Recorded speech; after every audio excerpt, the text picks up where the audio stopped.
रामचरितमानस कथा सुनकर झूम उठे श्रोता भक्तगण। खबर जनपद जौनपुर के सीमावर्ती वाराणसी आजमगढ़ मार्ग के मोढेला बन्नत्री में 51 कुंडी लक्ष्मी नारायण महायज्ञ चल रहा है, जहां बसंत पंचमी से धार्मिक अनुष्ठान यज्ञ प्रारंभ के 6वें दिन सोमवार को श्रद्धालुओं की भारी भीड़ देवी देवताओं की पूजा अर्चना के साथ ही जन कल्याण के लिए आहुतियां दी जाती है। सुबह से देर शाम तक यहां पर मंडप की परिक्रमा करने वालों की भीड़ लगी रहती है। वहीं शाम 7 बजे से 10 बजे रात्रि तक राम कथा की आचार्य शंकर अमरनाथ त्रिपाठी, सुधा पांडे व गंगासागर पांडे जी द्वारा रामचरितमानस के विभिन्न प्रसंगों की विशेष शैली में व्याख्या की जाती है। वहीं रामचरितमानस कथा सुनकर श्रोता भक्तगण भाव विभोर हो जाते हैं। वहीं पूरे दिन भर प्रसाद का वितरण भी किया जाता है। और माता पिता कहाँ हैं? वृद्धाश्रम में। 2 तरह के वृद्धाश्रम हैं, एक शुल्क वाले हैं, एक बिना शुल्क के हैं। तो मान लीजिए कि पैसे वाले हैं, तो शुल्क वाले में उनके माता पिता वृद्धाश्रम में पड़े हैं, बेचारू भजन कर रहे हैं, काम कर रहे हैं। अच्छा बताओ, आप जो है अमेरिका इंग्लैंड में रहो, हम वृद्धाश्रम में रहें, ये पिता पुत्र का धर्म है।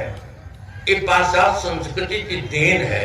आज जो है वृद्धों का एक बात और जान लो, जिस समाज में, जिस परिवार में वृद्धों का सम्मान नहीं किया जाता, वह परिवार, वह समाज कभी विकसित नहीं होता।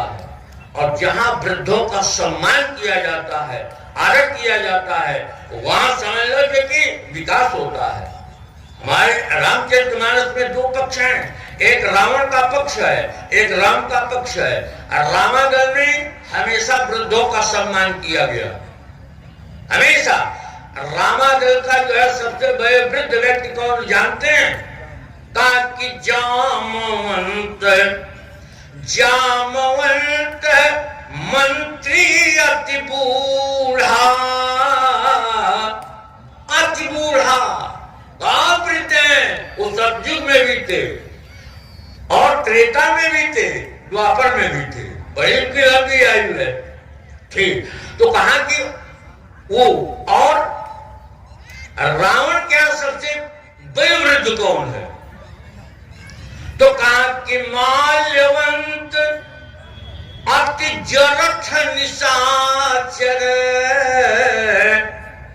माल्यवंत अति जरठ।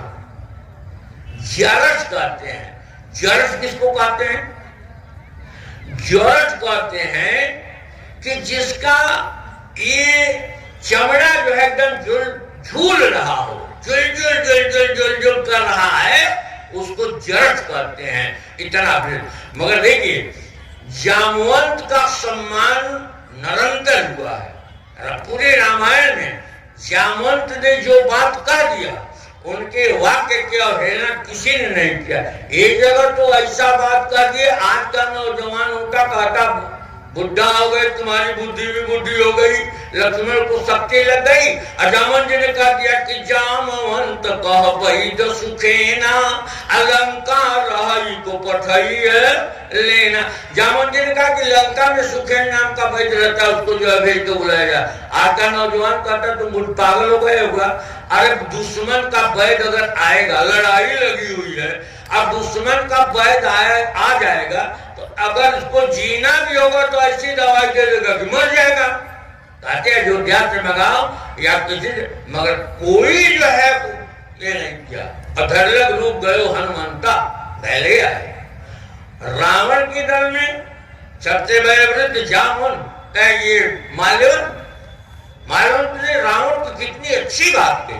कहा देखो सीता राम की हैं, वापस कर दो और वापस सीता को प्राप्त करके लौट जाएंगे, युद्ध चल जाएगा। अगर प्राप्त करके भी युद्ध करते हैं तो फिर तो युद्ध करो। तो उसने जो है क्या कहा? रावण बूढ़ भयसी न मरते तो ही बचनी बदन दिखायसी मोही। अपने चेहरा मत देखा, बुढ़ा हो गया तभी मारते। तो इस समय लो, जिस परिवार में वृद्धों का अपमान हो रहा हो, समझ लो कि यहाँ रावण की संस्कृति काम कर रही है।